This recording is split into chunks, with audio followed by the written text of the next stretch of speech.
4월 22일 새벽에 괴팅겐을 출발하여 프랑크푸르트, 자브리켄, 스트라스부르크를 지나 프랑스의 뚜르까지 1000여 킬로미터를 운전해서 왔다. 햇볕이 강렬하게 내리쬐고 기온이 높은 데다 우리 차의 냉방장치가 잘 되지 않아 무려 12시간 동안의 자동차 여행이 몹시 덥고 괴로웠다. 하지만 그런 고통도 고속도로 주변에 펼쳐지는 노란 유채꽃밭을 지나다 보면 어느새 감탄의 함성으로 바뀌어버렸다. 봄의 들판은 온통 노랑과 연두, 초록이 빚어내는 풍경화들로 가득했다. 뚜르에 도착해서 호텔에 짐을 푼 후 저녁을 먹고 구시가지를 둘러보았다. 이곳도 역시 유럽의 다른 도시들처럼 구시가지를 잘 보존해 놓은 것이 인상적이었다. 오래된 광장의 레스토랑과 카페에서 낭만적인 밤을 보내는 사람들도 구경하고 좁은 골목 사이사이로 다니면서 사진도 찍으면서 짧은 방문을 즐겼다. 다음 날도 600km를 운전해서 까미노 데 산티아고의 출발 장소인 프랑스의 작은 마을 생장 피아드포르에 도착했다. 역사가 오래된 중세도시의 아름다움이 한눈에 들어왔다. 피레네 산맥의 산속에 자리잡은 이 작은 마을에서 오랫동안 꿈꿔왔던 순례 여행을 시작한 것이다. 미리 예약해놓은 알베르게에 도착했더니 체크인 하기 전에 순례자 여권을 만들어 오라고 하셨다. 좁은 길을 따라 순례자 사무실에 갔다. 여러 나라에서 온 다양한 연령의 순례자들이 여권을 만들기 위해 줄을 서서 기다리고 있었다. 우리도 줄을 서서 여권을 만들고 순례를 상징하는 큰 조개 껍질을 받았다. 정말 이곳에 왔구나, 드디어 시작하는구나 하는 느낌이 휘감겨 왔다.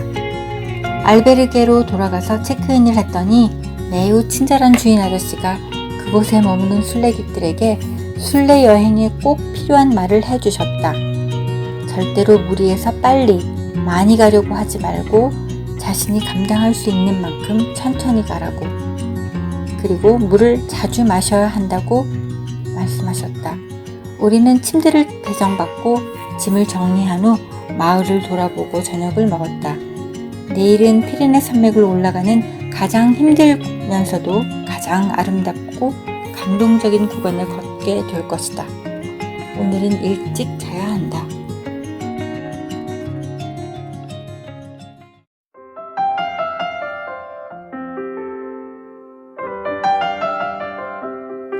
올라가야만 내려다 볼 수 있고 내려가야만 올려다 볼 수 있다. 인생을 알기 위해서도 올라가 보고 내려가 보아야 한다. 어젯밤은 잠을 잘 이룰 수가 없었다. 아침에는 안개가 자욱하게 끼었다. 초반에 오르막이 계속되었다. 경사가 급한 산에 초원이 있고 군데군데 말들이 한가롭게 풀을 뜯고 있었다. 상당수의 사람들이 순례길에 있다. 독일 부부를 만나 이야기를 나누기도 했다. 햇빛이 나자 풍광이 환상적이다. 아직 피지 않은 노란 가시꽃이 활짝 피면 정말 굉장할 것 같다. 우리 손 산장에서 샌드위치를 사고 물도 마시며 휴식을 취했다. 날이 좋아 멀리까지 내다보이는 피레네의 풍경은 가히 환상적이고 가슴을 후련하게 해주었다. 오르막길은 하늘로 올라가는 듯한 착각을 주기도 했다. 한국 남학생과 여자분들 일행을 마주쳤다. 높은 곳에서는 햇빛이 드는데도 간혹 눈이 있었다. 산 구비를 돌고 돌아 계속 고도를 높여 1450m까지 올라갔다 스페인에 접어들어 하산길이 시작되었다. 높은 곳에는 아직도 새잎이 나오지 않은 채로 서 있는 나무들이 있었으나 내려올수록 잎이 나서 푸르렀다.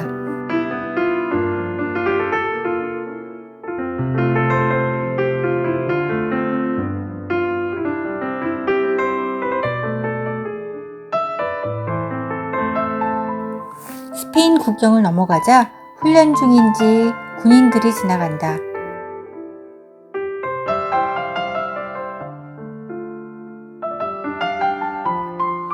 드디어 론세스바야스의 산티아고 교회와 알베르게가 나온다.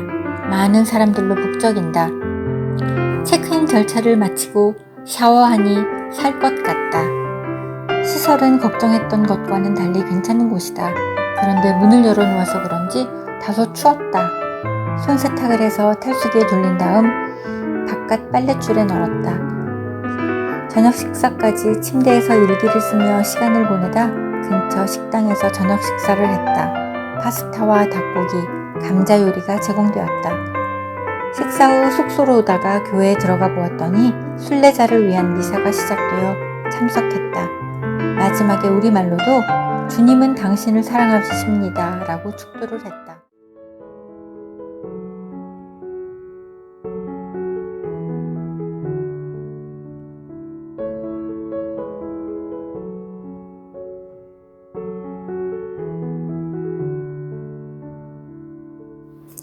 여섯 시에 일어나서 배낭을 꾸리고 커피와 바게트로 아침을 간단히 먹은 후에 출발했다. 전체적으로 내리막길이 계속되어 엄지 발톱이 아팠다. 그렇지만 산길에 그늘도 있고 종종 작은 마을도 지나게 되어 지루한 줄 모르고 걸었다.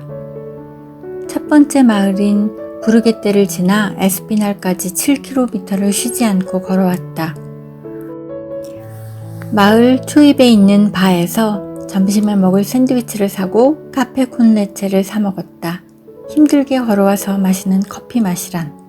게다가 커피 한 잔에 1.2유로라니. 독일도 유럽의 다른 나라에 비해 물가가 싼 편인데 스페인은 독일보다도 더 싼 것 같다. 바에 들르면 커피를 마시는 것 외에도 꼭 해야 하는 일이 있다. 순례자 여권에 스탬프를 받는 것과 화장실에 다녀오는 것이다. 세계 여러 나라에서 온 순례자들이 각자의 길을 걸으면서 서로 눈이 마주치면 부엔 까미노라고 격려의 인사를 나눈다. 마을에서 만나는 스페인 사람들도 순례자들을 만나면 올라 또는 부엔 까미노라고 인사를 한다. 이곳에서는 모두의 마음이 넉넉해지는 것 같다. 어제부터 앞서거니 뒤서거니 하면서 비슷한 속도로 걸어가는 한국 청년을 오늘도 만났다. 우리 아들 또래의 젊은 청년이 혼자서 걷는 걸 보니 대견스러웠다. 생각보다 20대의 젊은 사람들이 많이 눈에 띄었다. 무엇이 이들을 걷게 했는지 궁금하다. 우리가 생각하는 20대는 치열하게 사느라 너무 바쁜 세대니까. 그런데 그들을 보니 우리 아들도 이 길을 함께 걸으면 좋겠다는 생각이 든다. 다시 걷기 시작해서 호젓한 숲길을 계속 걸어갔다. 봄의 숲길은 흰색, 노란색, 보라색, 분홍색, 야생화들로 곱고 화사한 모습을 보여준다. 오늘의 목적지인 수비리까지는 마을이 없어서 숲속에서 쉬면서 샌드위치를 먹었다. 다시 기운을 차려 마지막 구간을 걸어 드디어 수비리에 도착했다. 마을 입구에 있는 알베르게에 체크인 했는데 4인실의 화장실도 방 안에 있고 강이 내려다 보이는 발코니도 있는 방을 배정받았다. 우리 방 룸메이트들과 어렵게 소통을 했는데 이태리에서 온 할아버지는 이번 순례 여행이 3번째라고 하셨다. 또 다른 룸메이트인 프랑스 할아버지는 저녁을 같은 테이블에서 먹게 되었는데 냅킨에 그림을 그려가면서 까미노 이야기를 하셨다. 언어도 다르고 각자 살아온 경험도 다르지만 함께 이 길을 걸어간다는 공통점 때문인지 서로를 잘 이해할 수 있었다. 셋째 날, 팜플로나로 20.3km를 걸어가다. 산티아고 순례길을 거슬러 오는 사람은 거의 없다. 마치 우리가 죽음을 향해 불가역적으로 행진하는 것을 상징하는 듯하다. 어젯밤에 배가 아파 잠을 잘 못 자서 오늘 잘 걸어갈 수 있을까 걱정을 했다. 그런데 일단 걷기 시작하니 컨디션이 괜찮았다. 구름이 낀 흐린 날씨에 기온도 낮아 걷기에는 쾌적했다. 오늘은 걷는 구간이 짧은 편이어서 일찍 출발해서 팜플로냐에 가서 점심을 먹기로 했다. 작은 마을들을 지나오면서 카페 콘레체도 마시고 그늘에 앉아 준비한 간식도 먹으면서 휴식을 취했다. 짧은 오르막길과 이어지는 내리막길, 평탄한 숲길, 도로변으로 걷는 길, 마을로 들어가는 신장로, 그리고 마을의 중심도로를 걸어가면서 매 순간 새로운 장면이 펼쳐져 눈길을 사로잡았다. 특히 바람에 파도치듯 움직이는 푸른 보리밭을 걸어갈 때는 어릴 때 부르던 보리밭 사이길로 걸어가면 하는 노래가 절로 나왔다. 남편은 어릴 때 농촌에서 자라서 많이 본 풍경이라고 했는데 도시에서 자란 나는 언제 보리밭을 본 적이 있는지 생각도 나지 않는다. 계획한 대로 오전에 팜플로냐에 도착해서 점심을 먹고 어제 검색해둔 알베르게에 체크인했다. 나바라주의 수도인 팜플로냐는 헤밍웨이의 소설 태양은 다시 떠오른다의 배경이 된 도시다. 구시가지의 중심인 카스티오 광장을 중심으로 헤밍웨이가 머물렀던 호텔과 그가 자주 갔던 카페도 찾아볼 수 있었다. 우리가 머물렀던 숙소도 헤밍웨이 알베르게로 그의 명언을 숙소 곳곳에 적어 놓았다.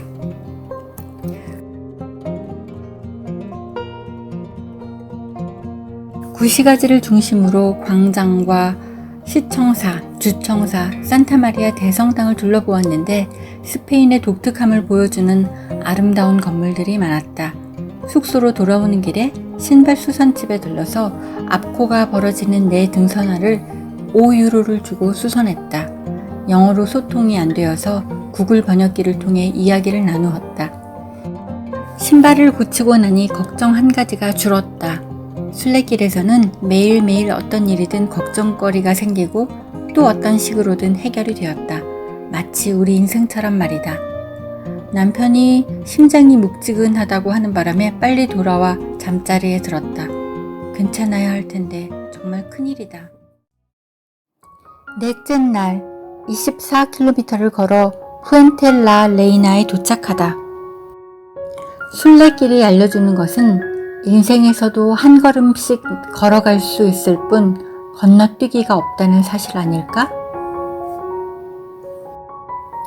같은 방 투숙객 중에 감기에 걸렸는지 밤에 기침하고 코를 푸는 사람이 있어서 수면에 방해가 되었다.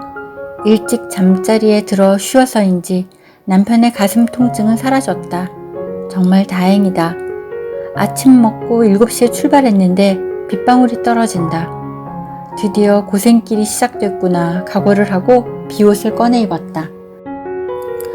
그러나 비는 더 이상 내리지 않아 팜플로냐 대학 군내를 통과하면서 비옷을 챙겨 배낭에 넣었다.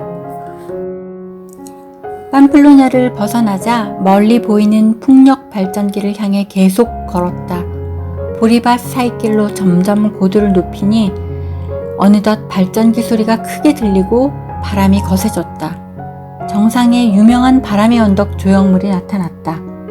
사진을 찍고 바람이 거세서 곧 걸음을 재촉하여 하산했다.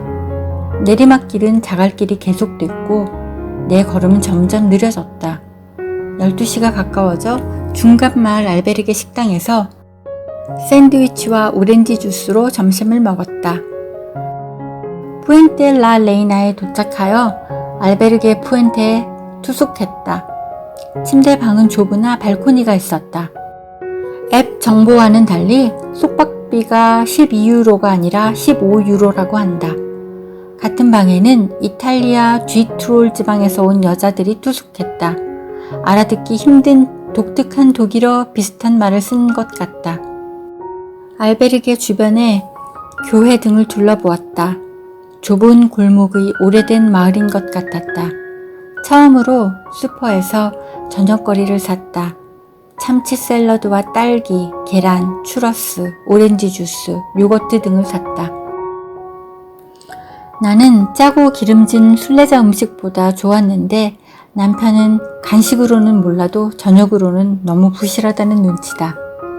순례 여행을 준비하면서 남편은 여행 중에 음식을 해먹지 말고 순례자 메뉴를 사먹자고 제안했고 나도 그러자고 했었다. 그런데 와서 며칠 먹어보니 음식이 너무 짜고 아침 점심에 빵을 먹고 저녁에도 매일 똑같은 걸 먹으니 금세 물리게 되었다. 어제 심장에 둔통을 느끼던 남편이 오늘은 괜찮으니 걱정을 말라고 하는데도 걱정이 돼서 계속 물어보고 또 물어보니 귀찮아한다. 항상 건강하고 웬만큼 아파서는 아프다는 말을 하지 않는 사람이라 걱정을 쉽게 놓을 수가 없다. 첫째 날, 아예기까지 23.9km를 걷다. 희망과 상상만으로 목표인 산티아고에 도착할 수는 없다. 한 걸음씩 쌓아 올리는 것밖에 방법이 없다. 그러나 희망과 상상이 없는 정처 없는 발길로 목표인 산티아고에 이를 수 있는 것도 아니다. 새벽 거리를 밝혀주는 가로등 불빛을 따라 여왕의 다리까지 와서 기념사진을 찍고 푸엔텔라 레이나를 빠져나왔다. 새벽에 호젓한 길을 산책하는 기분으로 마nie루까지 걸어와 커피를 마시러 바에 들어갔다. 화장실 이용은 2유로, 커피와 화장실 이용은 1유로 20센트라고 표시한 가게였다. 길을 걷는 도중에 공중 화장실이 없으니 알베르게나 바 등을 이용할 수밖에 없는데 다행히 지금까지는 적당한 간격으로 마을이 나타나 그 문제로 어려움을 겪진 않았다. 순례길을 걷는 동안에는 걷고 먹고 자는 단순한 생활이 반복되다 보니 주로 걷는 고통을 줄이고 기본적인 욕구를 충족시키는 일, 예컨대 얼마나 걷고 뭘 먹고 어디서 잘 것인가 등등을 중심으로 돌아간다. 물론 끝날 것 같지 않은 긴 길을 걸으면서 그런 생각만 하는 것은 아니지만 다시 출발해서 마을을 빠져나오니 거기서부터 포도밭 지역이 이어졌다. 일정한 간격으로 심어진 포도나무들에서 이제 막 여린 새잎들이 나오고 있었다. 포도밭이 이렇게 많으니 이곳 사람들이 포도주를 물처럼 마시는구나 하는 생각이 들었다. 순례자 메뉴를 시키면 언제나 비누, 와인이 따라 나왔고 2사람 이상이면 한 병씩 무료로 제공되었는데 맛이 괜찮았다. 생장에서 출발할 때 알베르게 주인이 해준 말이 이제야 이해가 되었다. 스페인에서는 괜찮은 와인을 실컷 마실 수 있다는 말이. 나는 숙면을 위해 저녁 식사 때 한 잔씩만 마셨는데 긴장을 풀어주고 다리 통증도 완화시켜주는 것 같아 좋았다. 남편은 술을 전혀 먹지 않아 가끔씩 남편의 포도주도 내가 마셨다. 햇볕도 나지 않고 기온도 높지 않아 쾌적하고 즐거운 기분으로 시라우키, 로르카까지 쉬지 않고 걸어왔다. 다시 기운을 내서 에스테아까지 8.5km를 더 걸어와 점심을 먹었다. 살라도 강을 건너는 중세의 다리와 산 미겔 성당, 예쁜 거리들을 구경했다. 오늘은 여기서 숙박할까 생각도 했지만 내일을 위해서 다음 마을인 아예기까지 가기로 했다. 아예기에 들어가니 100km 표지판이 있어 남편과 기념사진을 찍고 알베르게에 들어갔다. 새로 지어진 깨끗한 건물이었다. 여섯째 날, 토레스 델 리오까지 27km를 걷다. 순례길은 인생길과 마찬가지로 다른 사람의 걸음으로 나아갈 수는 없다.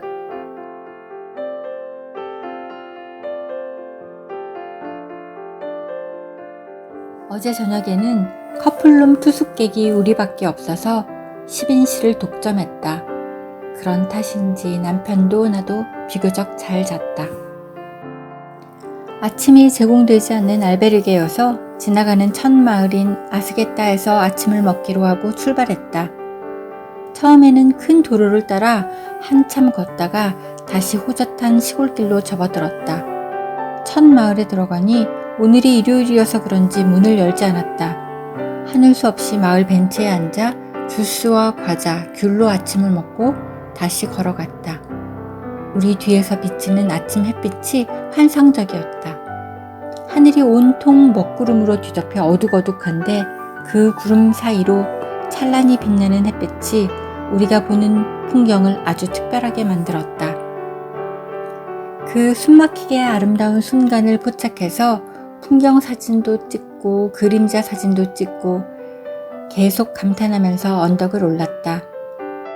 곧 다음 마을인 비아마요르데 몬하르딘이 나타났다. 그곳에서 자판기 커피를 사 먹고 있는데 첫날 만났던 한국 청년이 지나갔다. 반가운 마음에 인사를 나누고 아픈 곳은 없는지 안부를 물었다. 발도 아프고 어깨도 아프다고 하는데 표정은 밝아 보였다. 로스 아르코스까지는 마을이 없어 길 양쪽으로 포도밭이 계속해서 이어지고 중간중간 보리밭과 밀밭이 보였다. 요 며칠간 자주 만나던 순례객들도 오늘은 눈에 띄지 않았다. 이 넓은 들판에 우리 둘이서 끝도 없이 계속되는 길을 걷고 또 걸었다. 시간과 공간을 초월해서 다른 세계에 와 있는 것 같은 착각이 들게 했다. 지금 이 순간 이 길을 걸을 수 있다는 것이 감사할 뿐이었다.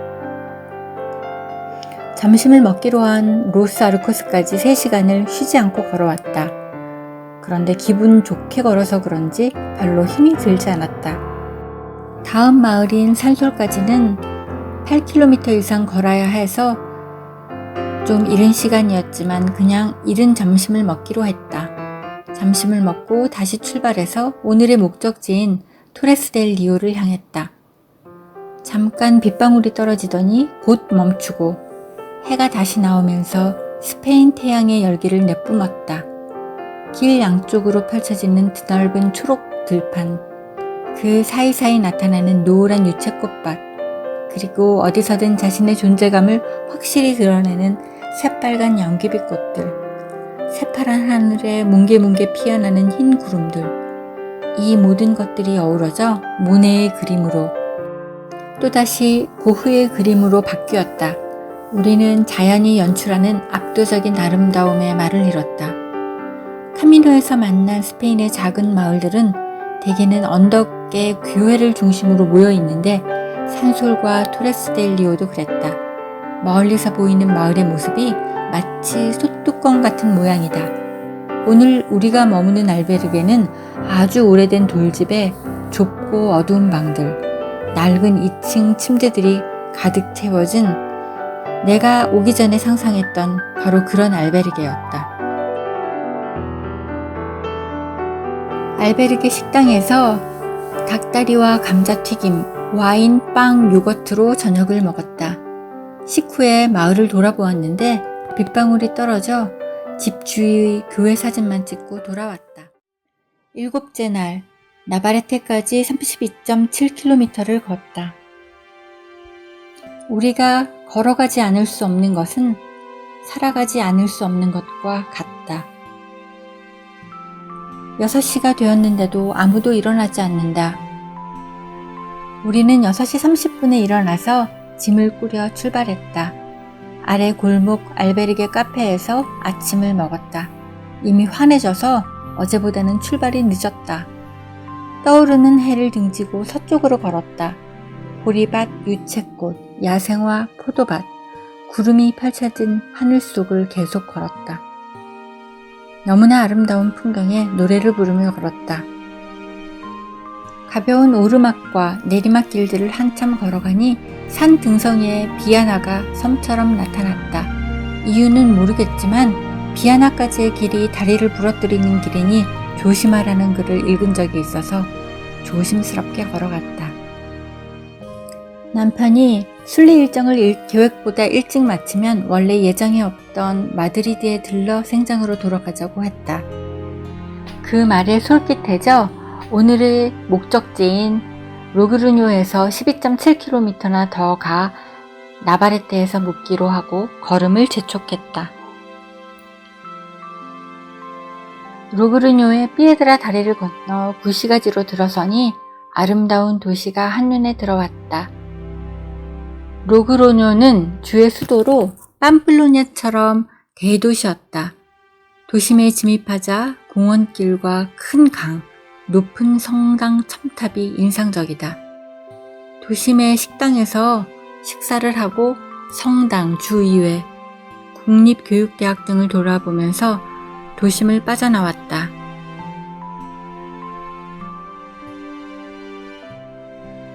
넓고 멋진 도심 공원에 많은 사람들이 나와 있었다.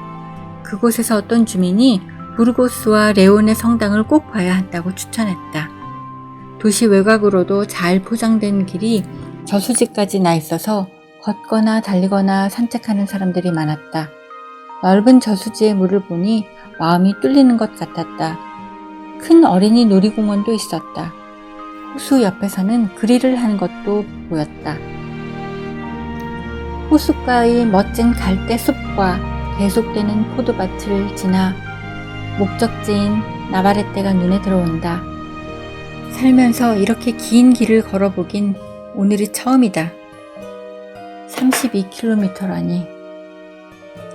계속되는 장거리 걷기에 지쳐서인지 일교차가 심해서 감기에 걸렸는지 몹시 피곤하고 힘들었다.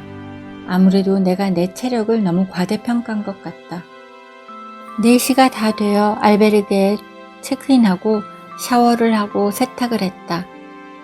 난방이 되지 않아 다소 추위를 느꼈다. 내일 발이 회복되어 또 장거리를 소화할 수 있을지 모르겠다. 확실한 것은 별로 없다. 8째 날, 환상적인 경치를 보며 시루에나에 도착하다. 우리가 순례를 하는 이유는 인생이 순례임을 분명하게 보여주기 때문 아닐까? 어제 걷는 동안에도 바람이 많이 불고 밤이 되자 기온도 뚝 떨어져 한기를 느꼈다. 패딩을 입고 수면 양말도 신어 따뜻하게 하고 잤는데도 밤에 기침을 하느라고 숙면을 하지 못했다. 아침에 일어나기도 힘들고 다리도 많이 아팠다.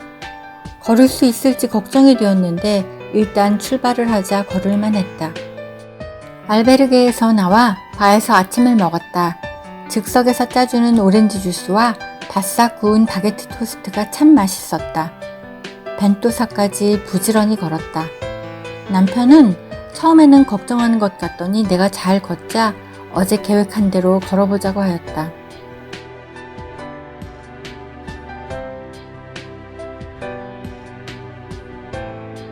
다시 나에라까지 2시간 이상 쉬지 않고 걸어갔다. 도심 구간을 통과해 강변에 있는 예쁜 카페에 앉아 커피를 마셨다.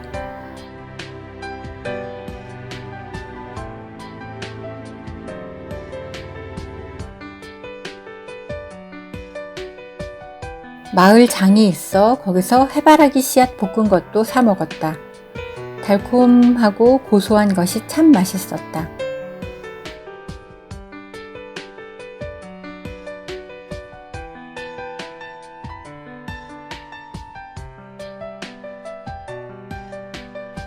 호젓한 산길과 포도밭과 밀밭들이 끝도 없이 펼쳐졌다. 점심을 먹은 작은 마을 아소프라를 지나 오늘의 목적지인 시류에나에 도착했다. 골프장을 지나 알베르게로 오는 마지막 구간에는 한 걸음 한 걸음 걷는 것도 힘들었다. 하지만 눈이 부시게 푸른 드넓은 하늘과 하얀 뭉게구름, 초록빛 들판이 빚어내는 그림 같은 풍경은 너무나 아름다웠다. 어제 예약을 해놓은 알베르게에 도착해서 씻고 처음으로 3유로를 내고 세탁기에 빨래도 했다.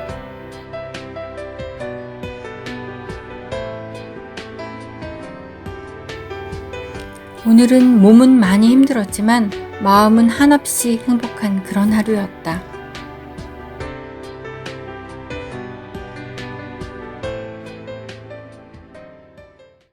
9째 날, 지친 몸으로 벨로라도에 이르다. 순례길 일부를 버스 등으로 건너뛴다면 순례자에게 상처가 남는다. 인생에서도 편법을 동원하면 지울 수 없는 상처가 남게 된다. 어젯밤에는 뒤늦게 도착한 브라질 청년이 코를 심하게 골았다. 도저히 잠을 잘 수 없는 그런 정도였다. 참다 못한 룸메이트가 흔들어 깨워서 좀 조용히 해달라고 했지만 원래 잠버릇이 그런지 아니면 어제 너무 피곤했던지 곧 다시 코를 골기 시작했다. 나는 자는 것을 포기하고 그냥 누워서 쉬어야겠다고 생각하다 새벽에 잠시 잠이 들었다. 6시가 되자 다들 일어나 다시 길을 떠날 준비를 했다. 우리도 일어나 아침을 먹고 출발하는데 숙소에서 바라보는 새벽 들판의 모습이 가히 환상적이다. 이곳에서 사는 분들은 얼마나 행복할까. 고속도로와 나란히 놓인 까미노 길을 걸어 도착한 깔사다에서는 아름다운 성당과 광장을 배경으로 사진을 찍었다. 노란 화살표를 따라 다시 마을을 통과하여 그라뇽으로 향했다. 고속도로 옆 도로를 바람을 맞으며 걸어가는 것이 무척 힘들게 느껴졌다.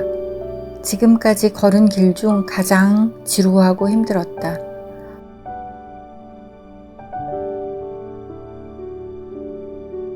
그라뇽을 지나 레데시아 델 까미노에서 점심을 먹었다. 3일째 30km 내외의 행진이 계속되고 있어서 피로도 누적되어 있다. 처음에는 오른쪽 무릎이 아프더니 다시 왼쪽 어깨가 아프고 그다음엔 발바닥 통증이 심했다. 항상 번갈아 가면서 문제를 호소하는 것이 우리의 몸이다. 나는 너무 무리를 하면 걷는 것이 즐겁지가 않았다.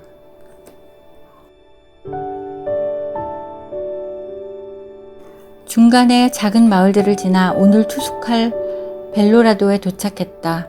내가 점찍은 초입에 있는 산티아고 알베르게에 자리를 잡았다. 남편은 내일을 생각해서 좀 더 가보자고 했지만 더 이상 한 걸음도 걷고 싶지 않았다.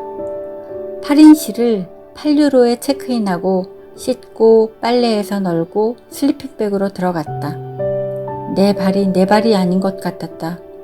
너무 피곤한데 발이 아프고 열이 나서 잘 수가 없었다. 좀 쉬다가 알베르게 바에 가서 저녁으로 오랜만에 피자와 콜라를 시켜 먹었다.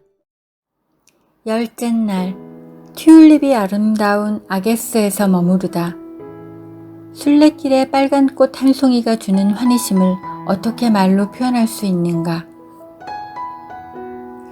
늘 다른 순례객들이 움직이면 일어났는데 오늘은 6시 40분이 되었는데도 아무도 일어나지 않았다.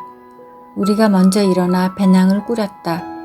출발할 때 비가 약간 내려 비옷을 꺼내 입었다. 기온이 낮고 바람이 불어 패딩 점퍼를 입었는데도 한기가 느껴진다. 지난주에 순례를 시작할 때에는 기온도 높고 날씨가 정말 좋았는데 이번 주 들어서는 기온이 뚝 떨어졌다. 아침을 먹지 않고 출발해서 처음 도착한 마을에서 아침을 먹으려고 했는데 적당치가 않았다.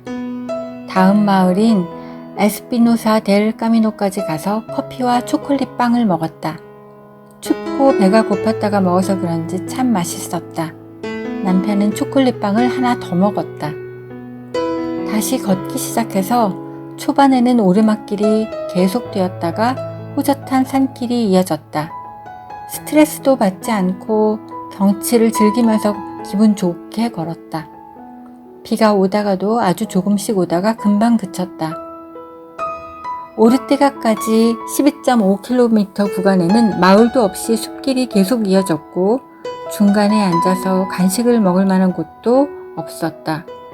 그래서 계속 가고 있는데 오아시스 쉼터가 나타나 무척 반가웠다. 머핀 2개를 1유로에 사서 사과랑 물이랑 맛있게 먹었다. 길고 긴 산길을 걸어 오르테가까지 1시 반이 넘어서 도착한 우리는 늦은 점심을 먹으려고 했는데 바에 먼저 도착한 순례객이 너무 많아서 간단히 유기만 하고 출발했다. 오늘의 최종 목적지인 아게스를 향해서 걸어갔다. 가벼운 오르막길을 지나니 툭 트인 평원 위에서 소들이 풀을 뜯고 있었다. 무척 평화롭게 보였다. 다리가 아픈 것도 있고 그 장면을 즐겼다. 평원을 지나가자 마을로 내려가는 내리막길이 이어졌다. 마을 초입에서 빨간 튤립을 심는 아저씨를 만났다. 올라 인사를 나누고 마을에 들어서니 마을 곳곳에 빨간 튤립들이 예쁜 자태를 뽐내고 있었다. 아마도 아까 그 아저씨가 심어 놓으신 것이리라.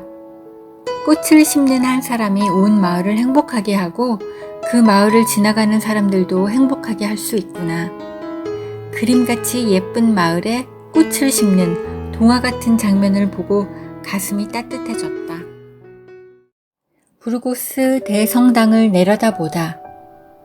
인생은 순례길과 같은데 마치 터줏대감인 것처럼 살아가는 것은 허위의식 때문이다.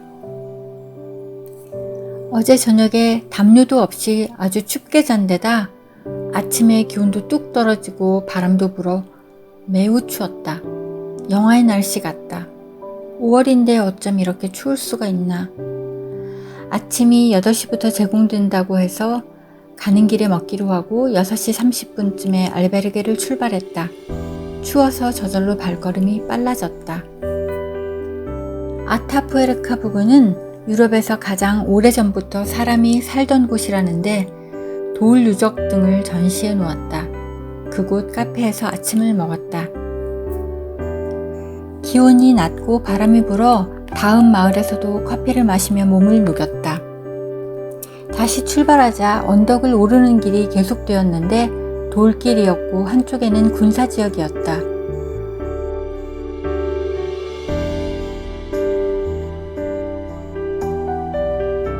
몇 개의 아기자기한 마을을 지나 부르고스의 외곽 지역에 도착했다. 부르고스까지 길고 지루하고 볼품없는 도심 외곽도로가 계속되었다. 길 양쪽으로 공장들과 싼 호텔들, 상설 할인 매장 건물들이 이어졌다. 얼마나 걸었을까? 멀리 부르고스 도시 표지판이 보여 몹시 반가웠다. 순례길을 걸으면서 처음 보는 맥도날드에서 따뜻한 핫초코를 마셨다. 아직도 부르고스 시내에 있는 알베르게까지는 4km 이상 걸어야 했다. 춥고 바람이 많이 불어 걷기가 힘들었다. 부르고스의 시내 알베르게는 구시가지 중심은 교회 바로 옆에 있는 신축 건물이었다. 시설이 깨끗하고 숙박비가 싼 건 좋았는데 날씨가 추운데 난방도 해주지 않고 담요도 해주지 않아 어떻게 자야 될지 걱정이 되었다. 알베르게 앞 카페에서 점심을 먹고 성당 주변을 둘러보고 뒷산의 성에 올라갔다. 개방이 되지 않아 성에 올라가지는 못했지만 전망이 좋은 곳에서 성당과 시내 사진을 찍고 내려와 시내 광장 몇 군데를 둘러보았다. 다시 알베르게 앞 카페에서 커피를 마시고 숙소로 돌아와서 씻고 휴식을 취했다. 쉬고 있는데 너무 추우니까 아무 생각이 없었다. 차라리 돌아다니는 게 덜 추울 것 같다는 생각이 들어 다시 나왔다. 산타마리아 대성당과 시내를 구경하고 덮고 잘 수 있는 큰 머플러를 사서 숙소로 돌아왔다. 다행히 난방이 되었다. 휴, 다행이다.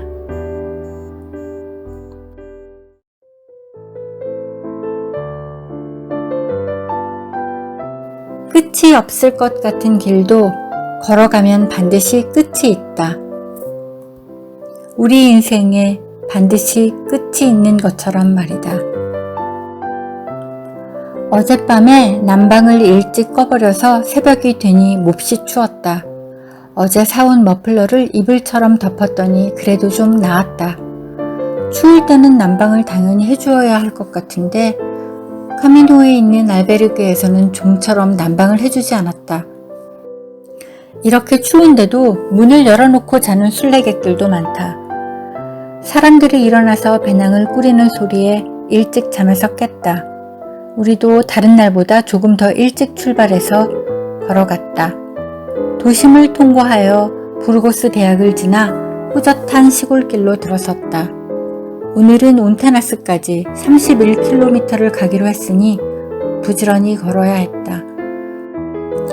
시골길과 끝도 보이지 않은 밀밭길을 걷다 보면 저 앞에 마을이 나타나곤 했다. 유르니오스 델 카미노를 지나고 나서부터는 광활한 고원지대가 펼쳐졌다. 이 고원지대의 먼지나는 돌멩이 길을 앞으로 열흘가량 걸어야 한다. 부르고스에서 레온까지 메세타 지역으로 불리는 이 사막 지역을 걷는 것이 순례자들에게는 가장 힘든 고비라고 한다. 사방을 둘러보아도 지평선이 아득히 보일 뿐 마을의 흔적도 없다. 이제 마을이 보이겠지 하는 희망을 가지고 아픈 발걸음을 한 걸음씩 옮겨본다. 그러나 그 길의 끝에 도달하면 다시 또 펼쳐지는 고원지대에 끝이 없는 길이 뻗어 있다. 온타나스가 2km 남았다는 표지판을 보았다. 저기쯤 마을이 보이겠지 하는 희망을 갖고 가보았지만 끝내 나타나지 않았다. 도대체 온타나스는 어디에 있는 걸까? 밤새 이 마을이 지구상에서 증발이라도 한 걸까?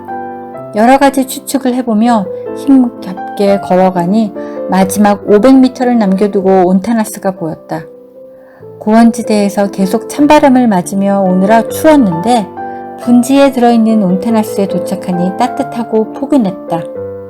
눈부신 햇살과 살랑살랑 부는 상쾌한 바람. 쾌적한 시설의 알베르게까지 모든 게 완벽했다.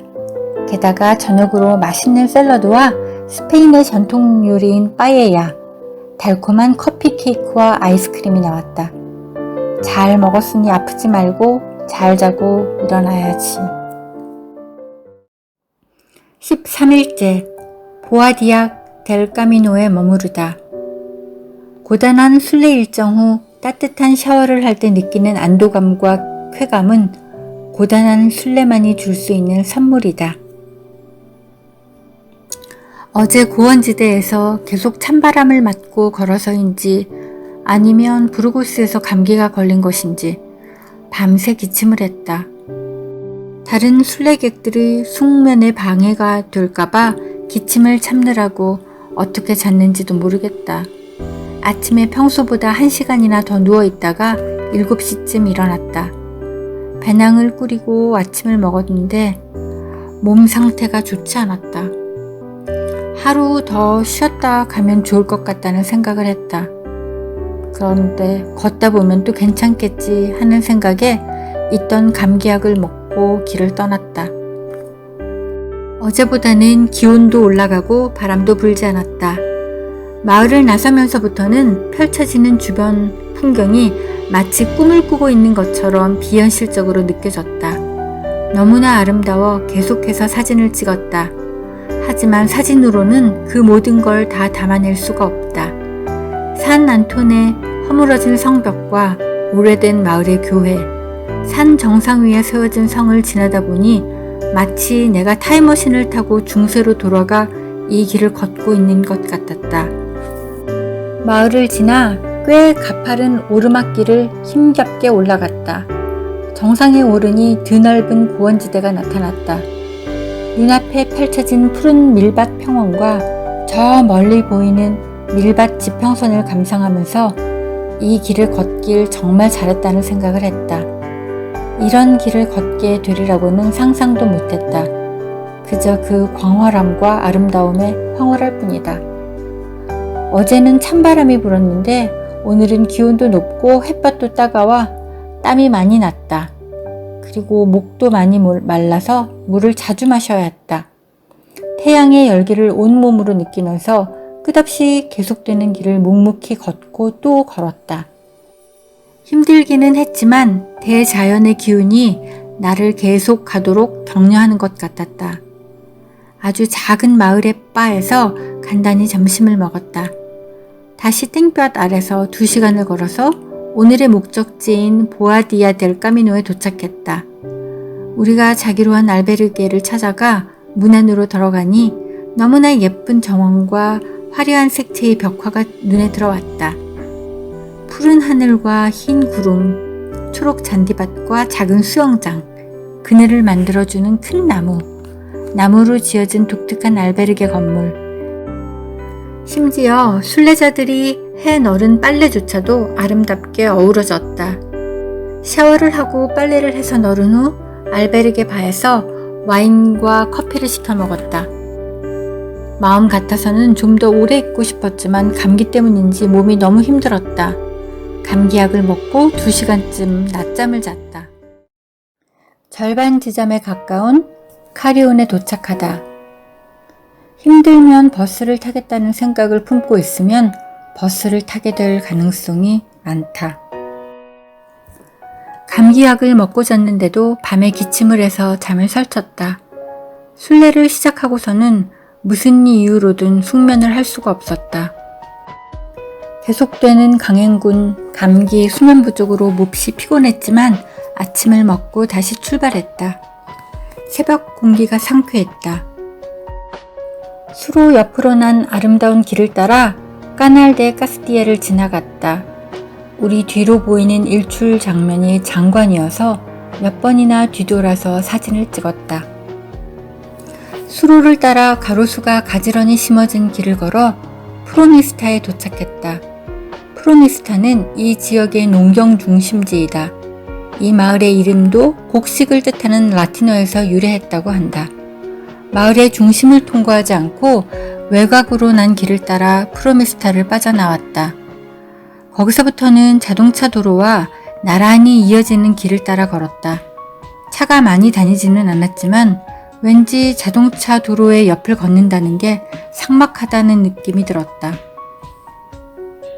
자동차 도로의 양쪽으로는 밀밭 평원이 끝도 없이 펼쳐졌다. 한낮의 햇볕을 피하려고 일찍 출발했는데 오전의 햇볕도 열기가 대단했다. 나무 그늘 한 점 없는 길을 한 걸음 한 걸음 묵묵히 걸어갔다. 가까워 보이는데 걸어가고 또 걸어가도 끝이 보이지 않고 계속되는 길들도 언젠가는 끝이 있었다. 길을 가다 만나는 순례자 조각상에서 사진을 찍고 한숨 돌릴 때마다 물을 마시고 저 멀리 밀밭 평원을 한번 바라보고는 다시 길을 걸었다. 11시쯤 비알카사르데 시르가에 도착해서 오믈렛과 오렌지 주스로 이른 점심을 먹었다. 일찍 일어나서 쉬지 않고 걸어왔더니 배가 고팠다. 카미노에서 파는 즉석 오렌지 주스는 정말 달콤하고 맛이 좋다. 햇볕이 좋아서 그런지 단맛이 아주 강했다. 다시 또 걷기 시작하여 지루한 자동차 도로 옆길을 6km 더 걸어가니 오늘의 목적지인 까리온 데 꼰데스가 보였다. 수녀원에서 운영하는 알베르게에 체크인하고 씻고 빨래를 해서 널고 한잠 잤다. 자고 일어나서 약국에 들러 기침약을 사고 슈퍼마켓에 가서 간식거리를 사왔다. 모든 걸 짊어지고 가야 하니 이곳에서는 장을 보는 것도 조심스럽다. 오늘과 내일 필요한 것들만 조금씩. 사과 2개, 귤 4개, 주스 2개 이런 식이다. 7시에 순례자 메뉴를 제공하는 바가 열기를 기다렸다가 저녁을 먹고 일찍 자리에 누웠다. 제발 아프지 말고 잘 지나갔으면 좋겠다.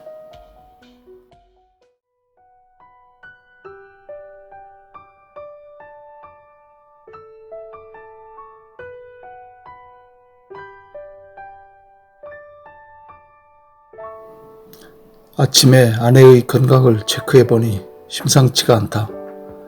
자고 나면 회복이 되려니 했는데 밤새 땀을 흘리고 기침을 참느라 잠을 못 잤다는 것이다. 중단을 할 것인지 같이 이곳에서 머물면서 나으면 계속할 것인지를 결정해야 했다. 아침을 먹으면서 의논한 끝에 아내는 호텔이 있는 가장 가까운 곳인 사하군까지 버스로 가고 나는 혼자 걷기로 정했다. 인터넷으로 사하군의 호텔을 예약하고 버스 시간을 알아보니 11시 45분에 버스가 있었다. 아내를 와이파이가 되는 카페에서 버스를 기다리게 하고 나는 8시가 되어서야 출발했다. 시속 5km로 걸어도 4시 전에 도착하기 어려울 것 같다. 지금까지 순례길 중 가장 먼 길을 걷게 되어 발에 문제가 생기지 않을까 걱정도 되었다. 갈수록 순례자들의 수가 늘어나는 것 같다. 오늘 오전에 400km 지점을 통과하였다. 아내가 절반에 이르기 직전에 아파서 버스를 타고 나니 절반을 아무나 무사히 넘을 수는 없는 것 같다는 생각이 든다. 지금까지 같이 걷다가 혼자 걸으니 기분이 이상했다. 도중에 오스트리아에서 오신 노부인과 한국 젊은이, 미국에서 오신 노장과도 대화를 잠깐 나눴다. 당초 목적지였던 테라디오스를 지나갔다. 그동안 카톡으로 아내가 사하군 호텔에 투숙했다는 연락을 받았다. 지루한 마지막 구간 5km를 걸어 3시 50분에 도착했다. 아내는 버스를 타고 와서 쉬었다고 하는데도 감기 때문에 많이 힘들어 보였다. 내일 버스편을 알아보기 위해 시내 나가서 사진도 찍고 내일 먹을 빵과 음료를 사왔다. 저녁은 호텔 식당에서 순례자 메뉴를 먹었다. 옆 탁자에서 혼자 식사를 하던 독일 부인도 알베르게에서 취침을 할 수 없어서 호텔에 묵었다며 내일 버스로 레온으로 간다고 한다.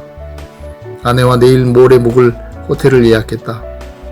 원하는 지점에 호텔이 없어서 내일 나는 43km를 걸어야 한다. 내일은 내일의 해가 뜬다.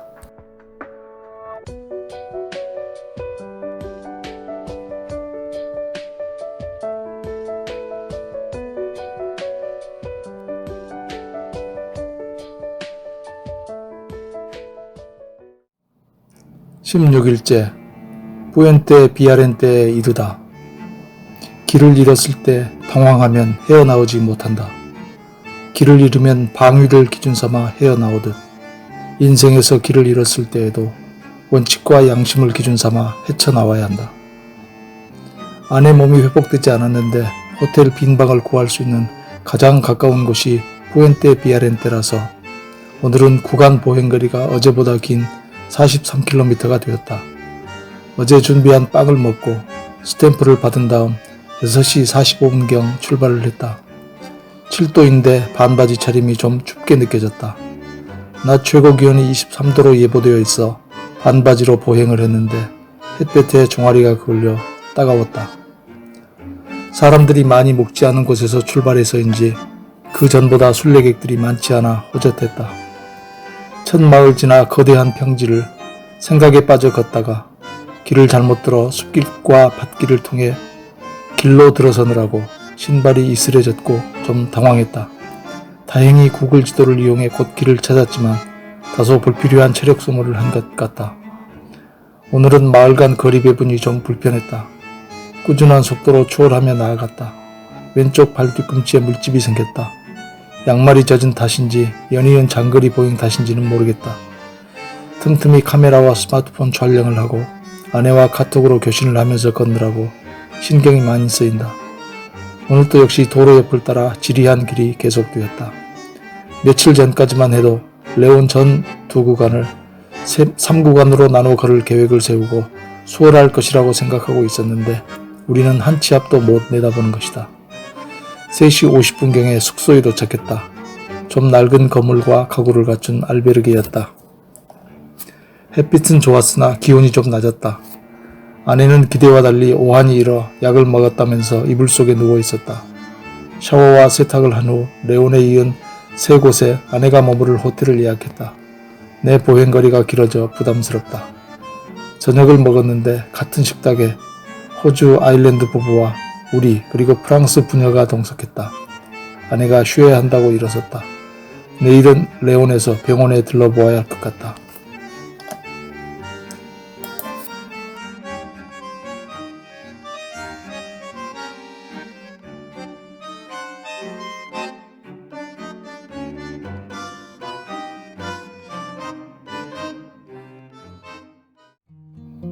(17일째) 레온에 입성하다. 과거의 고통은 더 이상 없고 미래의 고통은 아직 오지가 않았다. 현재의 고통도 붙잡을 수 없이 흘러가 버린다. 아침을 먹고 나는 7시 45분경에 출발을 했다. 종아리가 햇볕에 그을려 긴 바지 차림으로 걸었다.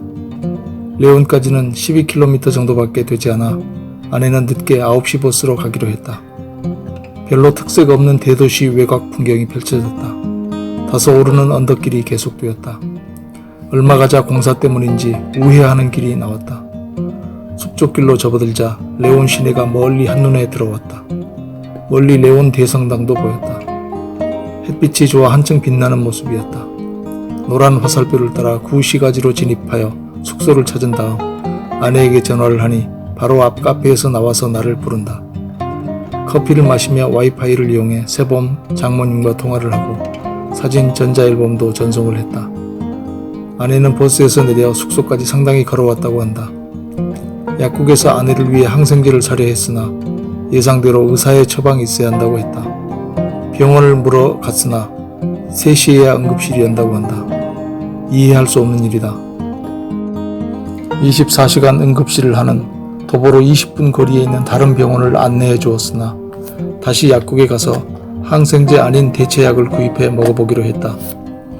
점심 먹고 파란색 윈드재킷을 샀다. 이어서 숙소에 체크인을 했다. 아내가 좋아하며 순례길 중 가장 마음에 드는 숙소라고 한다. 비교적 관리가 잘 되는 알베르게였고 2인실도 상대적으로 저렴했다. 위치는 레온 대성당에 인접한 최고의 지점이었다. 거리에서 악사가 연주하는 어코디언 소리가 들렸다. 샤워하고 세탁하고 휴식을 취한 다음 나가기로 했다. 5시 반경 시내 산책을 갔다. 아내 몸 상태 때문에 가까운 곳만 산책을 했다. 레온 대성당은 입장료도 있고 아내가 힘들 것 같아 관람은 포기했다. 햇빛이 좋아 많은 사람들이 쏟아져 나와 거리 카페에 앉아 있거나 활보하고 있었다.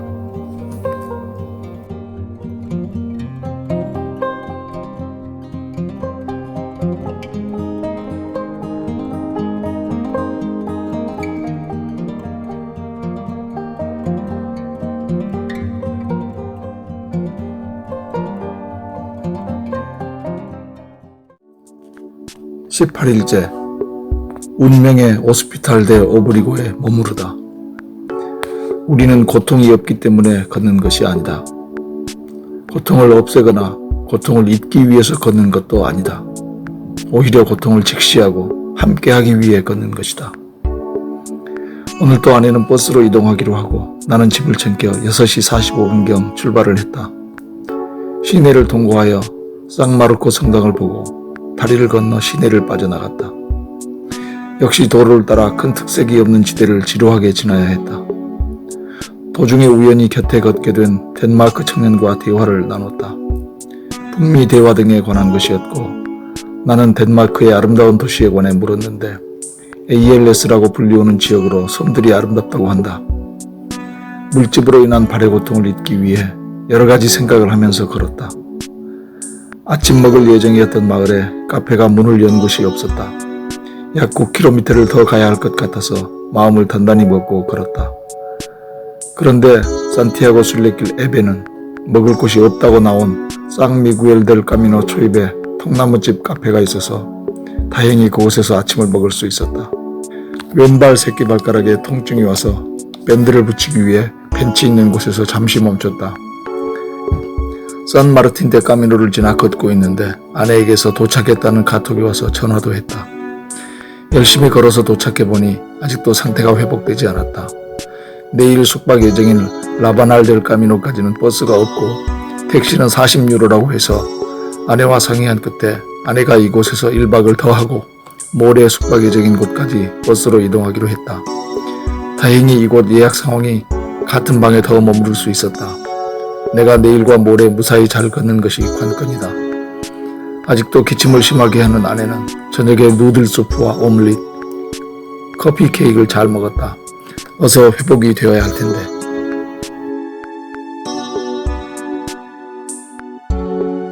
아내는 요 며칠 계속 버스로 이동하여 쉬고 있는데도 감기가 낫지 않고 기침도 심해졌다. 아침에 아내의 건강 상태를 고려하여 순례를 중단하고 차가 있는 생장으로 돌아가기로 결심을 했다. 무리하여 건강을 상하게 할 필요는 없다는 생각이 들었다. 그 후 혼자 생각을 하다 여기까지 왔는데 아내는 차차 회복될 것이고 산티아고에 1인실을 잡아 쉬면서 기다리게 하고 내가 산티아고에 도착하면 함께 마드리드와 바르셀로나 여행을 계속할 수 있을 것이다. 이렇게 돌아가면 아내가 그토록 가고 싶어 했던 바르셀로나를 언제 올 수 있을지 몰랐다. 아내가 눈을 뜨자 상의를 했더니 그렇게 하자고 한다. 그래서 내일 폰테레다의 1인실, 모레 같은 곳에 2인실을 잡고 글피 비아프랑카 델 까미노에 2인실을 예약하고 그 다음날부터 일주일을 산티아고에 1인실 예약을 했다.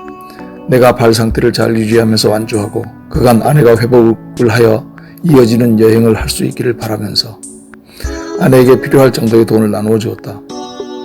오늘은 숙소를 벗어나지 않고 먹고 자고 하면서 아내가 회복되기를 기다렸다.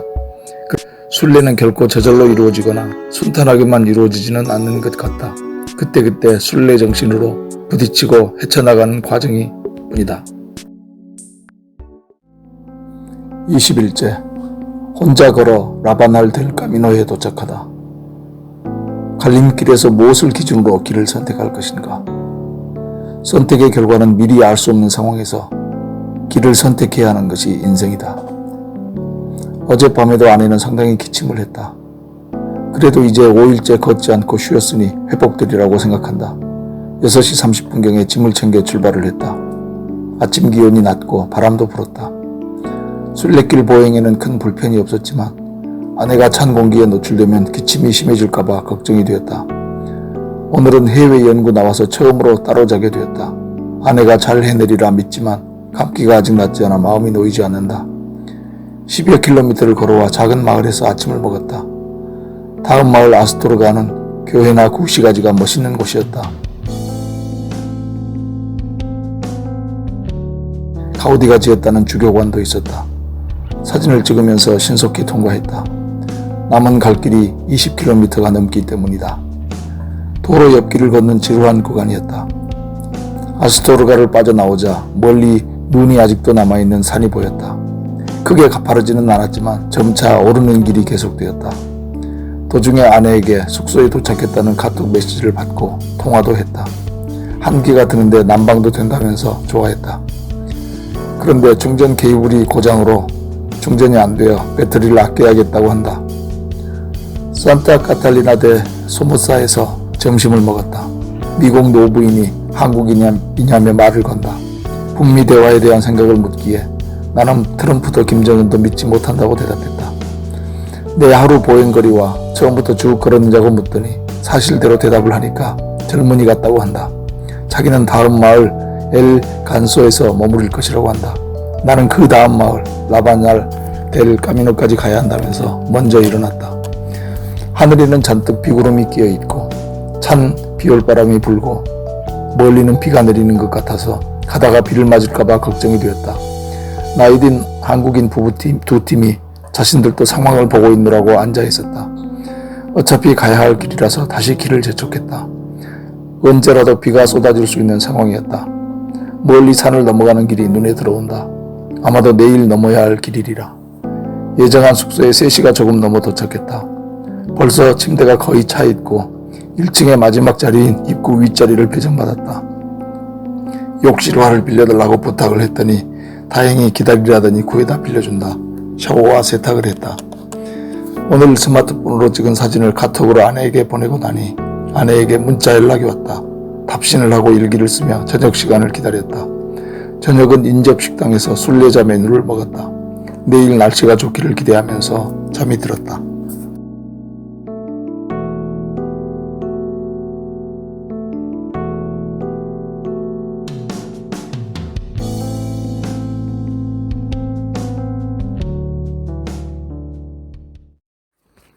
(21일째) 폰페라다에서 아내를 제외하다.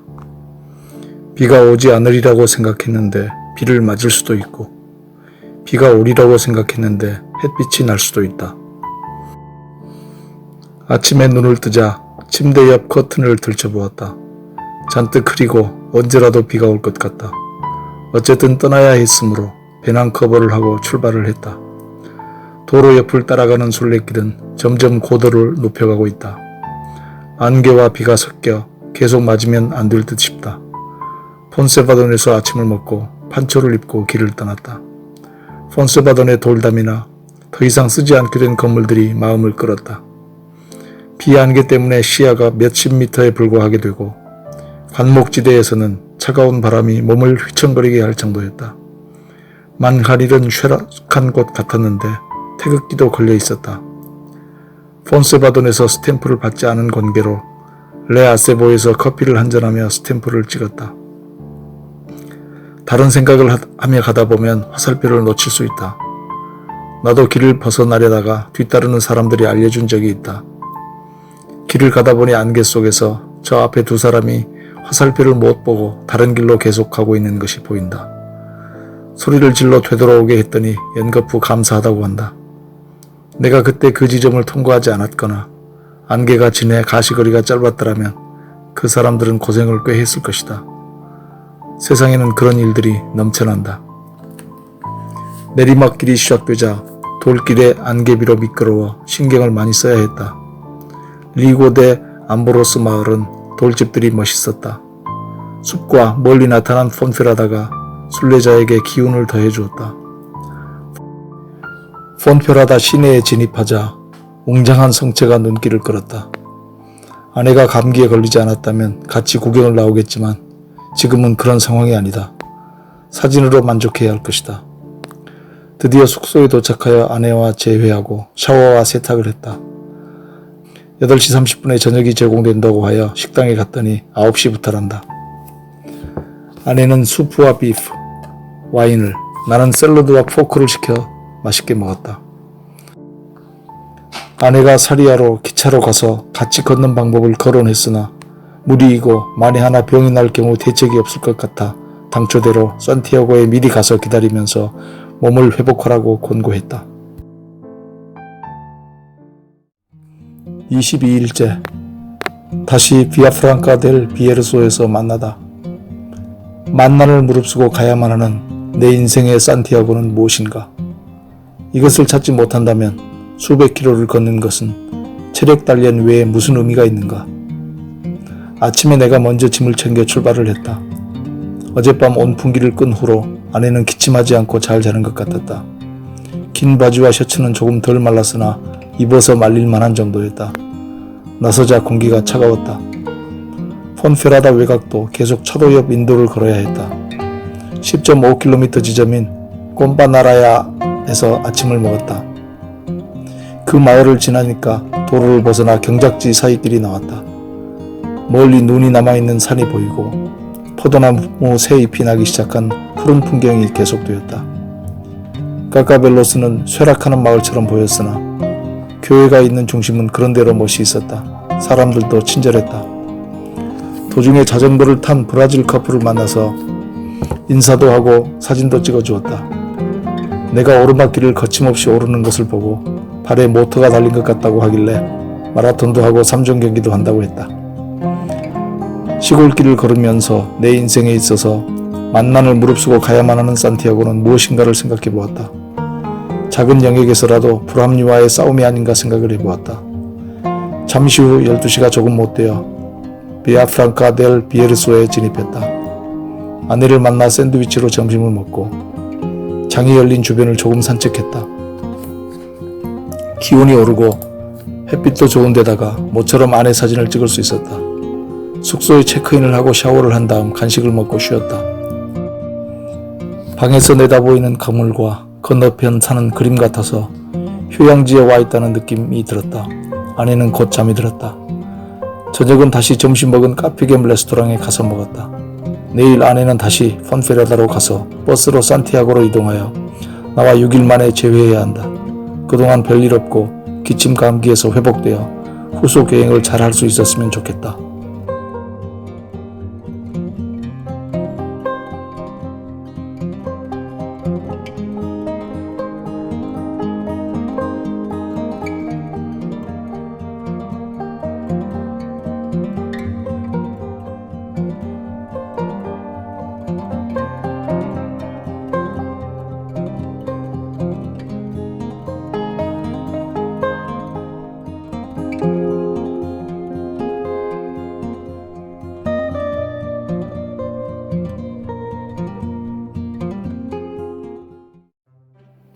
(23일째) 다시 아내와 헤어져 오스피탈 다 꼰데스아까지 걸었다. 피레네 산맥을 넘을 때는 날씨가 좋았다. 폰세바도를 넘을 때는 안개비에 차가운 강풍이 불었다. 오세브레이로를 넘을 때는 온화하고 시야가 트였다. 인생의 파노라마와 같다. 오늘부터 일주일간 아내는 혼자서 산티아고에 머문다. 어젯밤에도 기침을 많이 하다가 잠이 들었다. 6시 30분쯤 같이 일어나 출발 준비를 했다. 내가 7시에 먼저 출발을 하고 아내는 폰페라다로 다시 가서 산티아고 가는 버스를 타기로 했다. 오늘 까미노는 계곡물이 흐르고 산 경치가 좋아 지루하지는 않았다. 순례객도 그다지 많지 않았으며 꾸준히 초월하며 걸었다. 산악지대 계곡을 따라 난 길가에 좁게 형성된 마을들이 계속 나타났다. 베가데 발가르세가 비교적 집이 많고 은행 등도 있었다. 계곡 풍경은 정말 목가적이고 아름다웠다. 자전거 순례 중 자가 촬영을 하는 한국 남자를 만나 인사를 하기도 했다. 나는 상당한 긴 오르막 후에야 나타나는 라파바에서 점심을 먹었다. 큰 빵에 햄과 치즈를 듬뿍 넣은 맛있는 샌드위치를 콜라와 같이 먹었다. 걸음을 재촉하여 오 세브레이로로 향했다. 가파른 길을 오르는 동안 양쪽에 펼쳐지는 파란 하늘과 초록 나무들, 꽃으로 채색된 경치를 보는 것은 형언할 수 없는 아름다움이다. 아내랑 함께 걸으며 봤어야 했는데 아쉽지만 사진으로 보여줄 수밖에 없다. 사진으로는 눈으로 본 감동을 그대로 전할 수 없지만 오세브레이로는 예상과 달리 건물이 많고 기념품 가게도 있으며 많은 사람들이 붐비고 있었다. 그곳에 머무를 생각이 사라졌다. 다음 숙소에서 잘 생각으로 더 걸었다. 그런데 3.2km 지난 지점의 리나레스에서는 객실이 만실이란다. 다행히 다음 마을 오스피탈 다 꼰데사에는 자리가 있었다. 아내에게도 연락이 왔는데 산티아고 숙소에 무사히 도착했다며 사진을 보내왔다. 샤워하고 세탁한 다음 나도 아내에게 사진을 정리해 보냈다. 저녁을 먹고 아내에게 전화를 했더니 기침을 많이 해서 목이 아파 일찍 자겠다고 한다. 산티아고까지 혼자 가느라 긴장을 많이 했나 보다. 빨리 나가야 할 텐데 걱정이다.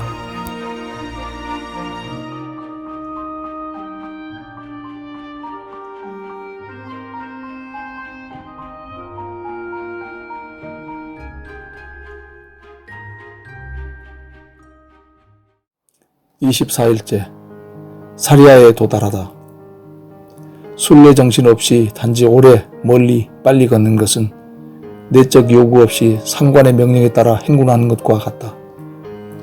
어젯밤에는 자면서 악몽을 꿔서 소리를 질렀다. 나도 깨어서 그 후에는 깊이 못 자고 숨죽이며 있었다. 6시가 되자 준비하는 사람들이 많아 나도 준비하고 출발했다. 알베르게에서 보니 운해가 형성되어 있었다. 약간 오르면서 해 뜨기 전후에서 주변의 운해가 환상적이었다. 온화하고 바람도 없는데 나를 위해 마련한 비경이라도 된 듯 감동적이었다. 사진을 찍어보지만 그 감동을 담아낼 수는 없다. 주변에서 가장 고도가 높은 알토도 피오까지 올라가 보니 반대편 전망까지 시원하게 보인다. 이제 주로 평탄한 길이거나 주로 내리막일 것이다. 해가 비춰지는 장관을 온몸으로 느끼며 걸었다. 여러 산골 마을들을 지나며 사람들의 역사가 묻어있는 쇠락한 돌 건물들이 인상 깊게 다가왔다. 한때 신심 깊은 사람이 짓고 지켰을 교회가 이제 마지막 숨을 몰아쉬면서 순례객들의 사진감이 되어 있었다. 다시 완만하지만 오르막길이 계속되었다. 괴팅겐에서 앉았다 일어서기 훈련을 한 탓인지 오르막에서 전혀 힘들지 않았다. 주변의 환상적인 풍경은 내가 파라다이스에 있다는 착각을 들게 했다. 이렇게 자연과 사는 삶을 대부분의 사람들은 잃어버렸다. 이제는 기계와 로봇으로 인해서 노동까지 상실한 인간이란 존재는 무엇인가? 점심을 먹기로 마음먹은 핀틴까지 줄기차게 걸었다. 핀틴에서 사리아는 6 내지 7km 정도로 도로 옆을 따라 단조로운 길로 이어졌다.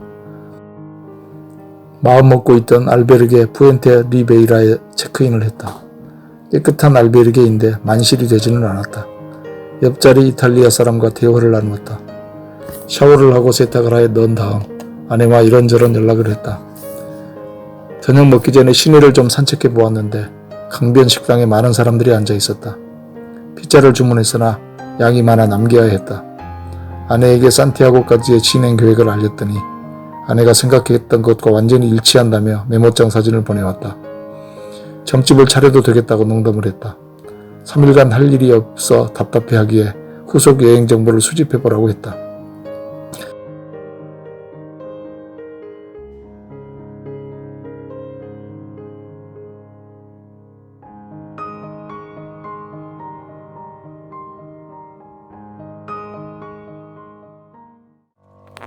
(25일째) 소똥 냄새가 진동하는 곤사르에서 머무르다. 오르막길은 그것이 가장 쉬운 길이기 때문에 만들어진 길임을 알아야 한다. 어젯밤에는 바로 옆 침대의 남자가 코를 골고 다른 남자는 기침을 하는 등 상황이 좋지 않았다. 그러나 나도 코를 골 것이고 내가 덜 피곤해서 잠이 깬 때문이라고 생각하니 별로 신경질이 나지는 않았다. 6시가 되자 준비하는 사람들이 있어서 나도 준비를 하고 출발했다. 조금 오르막길을 올라 사리아 성당을 보고 아직 깨어나지 않은 사리아 시내를 내려다보고 사리아를 벗어났다. 아침 안개가 짙게 끼어 있었다. 어제 이탈리아인이 말해준 대로 급하지는 않지만 오르막길이 계속되었다. 오르막길은 힘들지만 덜 힘이 들하고 만든 길일 것이다. 길게 돌아가는 평탄한 길에 비하면. 목가적인 풍경이 계속 전개되었다. 해가 뜰 때까지는 안개에 쌓인 신비한 모습을 보여주더니 해가 뜨니까 찬란한 모습으로 바뀌었다. 작은 마을들이 간간히 나타났는데 소똥 냄새는 이곳의 일부로 생각되었다. 한가로이 풀을 뜯거나 쉬고 있는 소들은 왜 인간들은 할 일 없이 짐을 지고 걸을까 이해할 수 없을 것 같았다. 발바델로에서 아침을 먹으려는데 긴 줄을 서야 했다. 이전까지는 보지 못한 광경인데 사리아에서 출발하는 사람이 많은 탓인 듯하다. 열심히 걸어서 점심 먹을 예정인 포르토마린으로 향했다. 큰 강 건너편에 높이 포르토마린이 자리하고 있다. 오랜만에 본 많은 물이라 느낌이 새롭다. 다리를 건너 시내 쪽으로 가서 카페를 찾아 빵으로 점심을 대신했다. 비교적 규모 있는 관광타운의 느낌을 주었다. 그곳 슈퍼에서 사과, 귤, 주스 등을 샀다.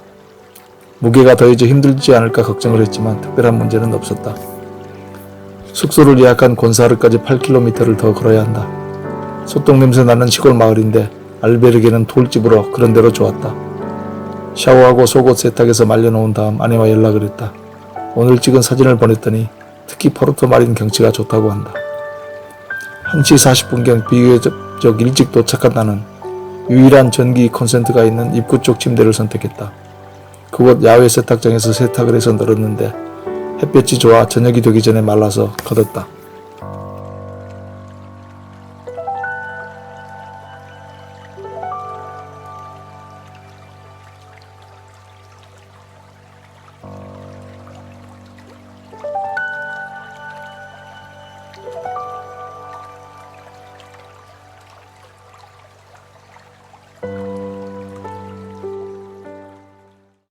(26일째) 멜리데의 산 안톤 알베르게에 머무르다.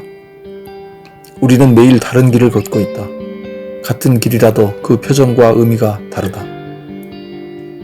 출입문가에 침대를 잡았는데 담요를 덮어서인지 출입문과 유리창을 열고 잤는데도 별 문제가 없었다. 일찍 준비를 하고 6시 반에 출발을 했으나 안개 속에 표시가 보이지 않아 조금 헤매다 다른 사람을 따라갔다. 안개가 심하여 10시까지도 거치지 않았다. 기온은 높아 오르막길에서는 후덥했다. 안개 때문에 시야도 좋지 않고 좋은 사진도 얻을 수 없었다. 길은 매일 새롭다. 설사 어제와 같은 길을 걷는다고 하더라도 똑같은 길은 아니다. 길도 걷는 자도 바뀐 것이다. 얘처럼 인생을 항상 새롭게 살아갈 일이다. 교회 주변에 추모시설을 한 곳이 많다. 종교는 예나 지금이나 죽음 장사를 하고 있는 것이다. 허위 위에 세운 기독교 권력은 얼마나 더 인류를 우롱하고 사라질 것인가. 야고보가 걸었다는 길을 걸으면서 공자와 석가의 주의를 떠올라 보았다. 인간은 언제 개인과 집단의 미망에서 벗어날 것인가. 까미노에는 덩치 큰 개들이 풀려있는 경우가 많다. 그런데 순례객들에게 덤비거나 짖지는 않는다. 바닥에 배를 대고 눈만 껌벅이거나 눈도 껌벅이지 않는 경우도 많다. 행인의 의연한 도인의 풍모가 풍기는 것 같다. 특히 멜리데에 가까워오자 걷는 사람들이 매우 많아 줄을 이루게 되었다. 꾸준히 추월하며 걸은 덕분에 1시 반이 되기 전에 예약한 숙소에 도착했다. 샤워하고 세탁해서 놀고 아내와 통화도 하고 사진도 보냈다. 아내도 산티아고에서 산책하며 찍은 사진으로 만든 앨범을 보내왔다. 낮에는 그런대로 괜찮은데 밤에는 기침이 심해지는 모양이다. 저녁을 먹으러 시내에 나가 주변을 산책한 다음 얼른 밥을 먹고 자리를 떠나 숙소에 와서 빨래를 걷고 쉬었다. 침실에서는 와이파이가 연결이 잘 안된다. 내일 3km 오르막길이 있다는데 33km 마지막 힘든 일정이다.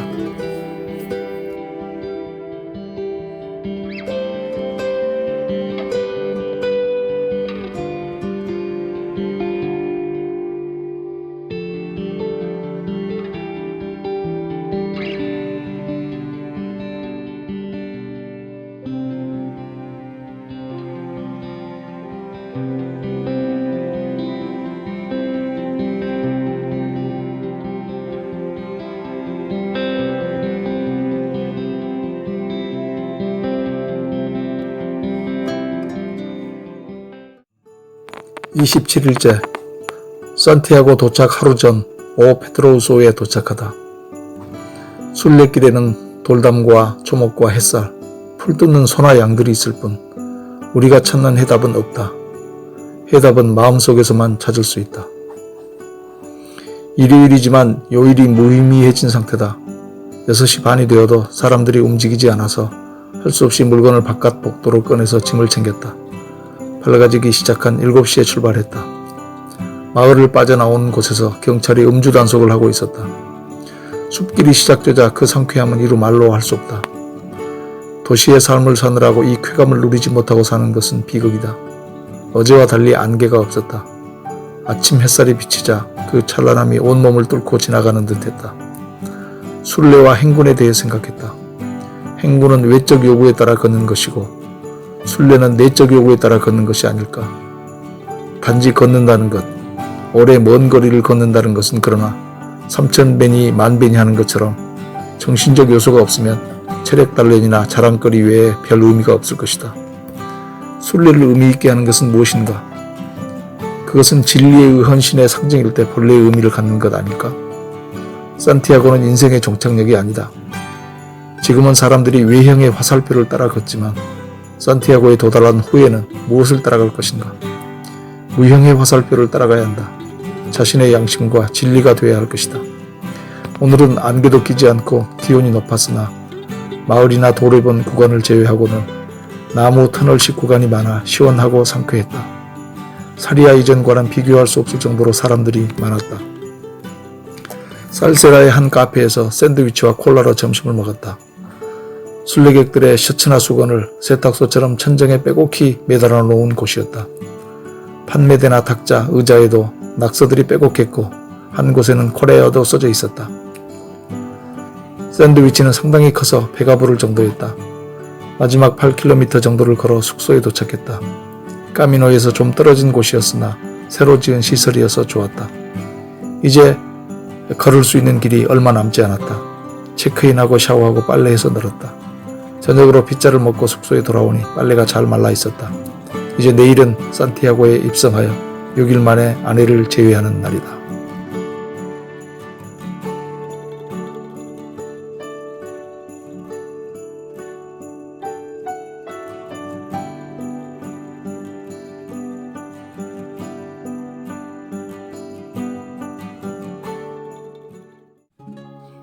(28일째) 드디어 산티아고에서 다시 시작하다.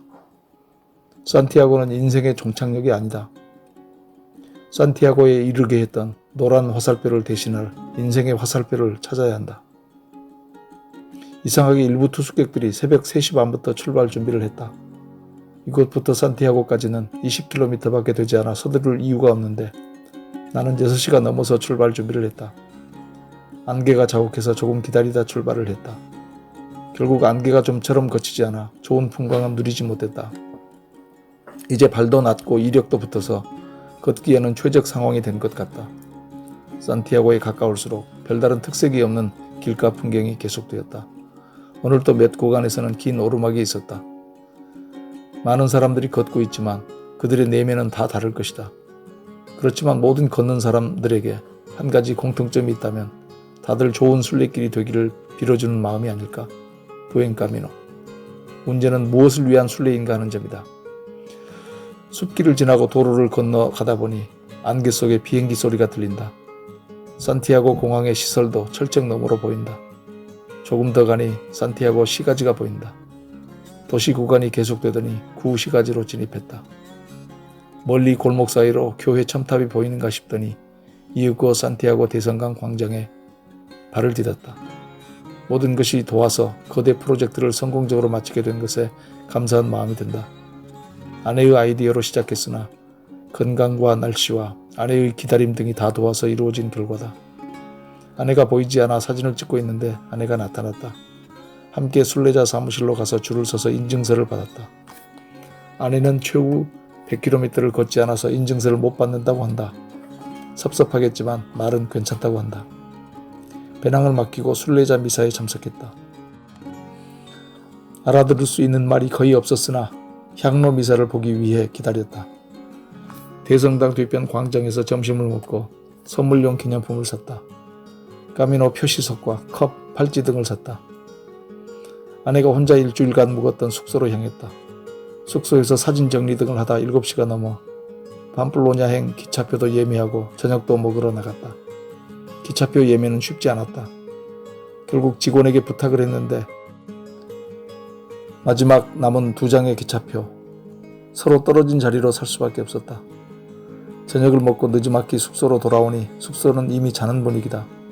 이로써 산티아고 순례길은 대단원의 막을 내린 것인가?